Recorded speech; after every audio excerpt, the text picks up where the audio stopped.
এ আর B towards each other আসছে, একজন 50 kilometre per hour, একজন 60 কিলোমিটার পার আওয়ার। এ যাচ্ছে 50 কিলোমিটার আর বি আসছে 60, 50 প্লাস 10 ধরলাম, তাহলে বি এর থেকে কত কিলোমিটার বেশি আসছে? 1 ঘন্টা 10 কিলোমিটার। এবার যখন মিট হয়েছে তখন 120 কিলোমিটার বেশি এসছে। তাহলে এই 1 ঘন্টায় যদি 10 কিলোমিটার বেশি আসে, তাহলে 12 ঘন্টা 120, 12 দিয়ে গুণ করে দিলাম। তাহলে এই 50কেও 12 দিয়ে গুণ করবো, 600, আর এই 50কেও 12 দিয়ে গুণ করবো, 600। তাহলে এটা 1 ঘন্টায় 10 কিলোমিটার ডিফারেন্স হচ্ছে এদের দুজনের মধ্যে ডিস্টেন্সে।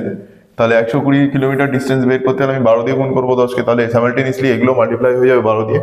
তাহলে এদের টোটাল ডিস্টেন্স হলো, এটা 1 ঘন্টার ডিস্টেন্স আর এটা 12 ঘন্টার ডিস্টেন্স, 1320 কিলোমিটার।